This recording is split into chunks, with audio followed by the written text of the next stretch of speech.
আসসালামু আলাইকুম সুপ্রিয় দর্শক, আপনাদের ভালোবাসায় আসলাম এক অসহায় মেয়ের কাছে। আমরা শুনবো তার জীবন কাহিনী। আসসালামু আলাইকুম। ওয়ালাইকুম আসসালাম। হ্যাঁ আপু, কেমন আছো? আলহামদুলিল্লাহ, আল্লাহর রহমতে ভালো আছি। আপনারা ভালো তো? আল্লাহ তালা খুব ভালো লাগছে। যাই হোক, তোমার নামটা আরেকবার আমাদের দর্শক বন্ধু জানতে চাই। আমার নাম হচ্ছে মিম আক্তার। হ্যাঁ, তোমার নাম হচ্ছে মিম। জি। ও, আচ্ছা। আহ, তোমার দেশের বাড়ি বলছো? বগুড়া। বগুড়া। আহ, বগুড়া না? জি। তোমার ফ্যামিলিতে কে কে আছেন? আমি আর আমার আম্মা। ও আচ্ছা আচ্ছা আচ্ছা, তুমি আর তোমার আম্মু। জি। ও, তোমার আম্মু কি করেন? টেইলারি কাজ করে। টেলার্সে কাজ করে। আর তুমি কি করতেছো বর্তমান? আমার তো এখন লেখাপড়া বন্ধ, এখন কিছুই করতেছি না। মার সাথে সাহায্য করি ঘরের কাজে টাজে। ও আচ্ছা আচ্ছা, ঠিক আছে। তো পরে আচ্ছা আচ্ছা, তো এখন আমাদের ক্যামেরার সামনে কি জন্য আসছো? আসলে আমি বলতে আসছি যে আমি তো গরিব অসহায়, আমার বর্তমান অবস্থা আপনাদেরকে বলছেন, সবাইকে তো আর ওভাবে বলা যায় না। না।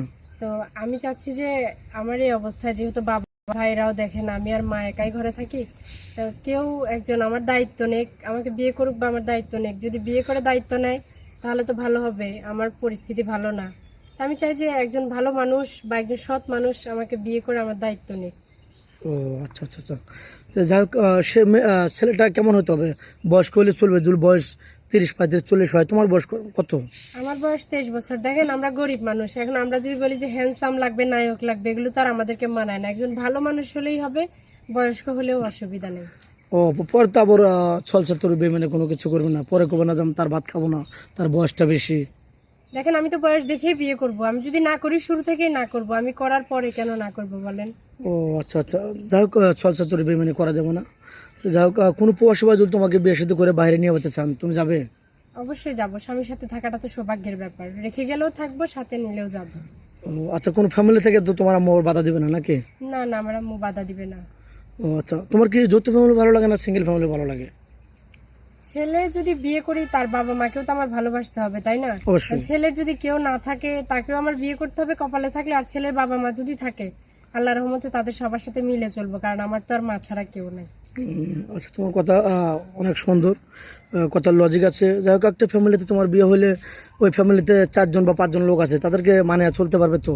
অবশ্যই চলতে পারবো, কেন পারবো না? তাদের সাথে কোনো খারাপ আচরণ, খারাপ রিয়েক্ট করবে না?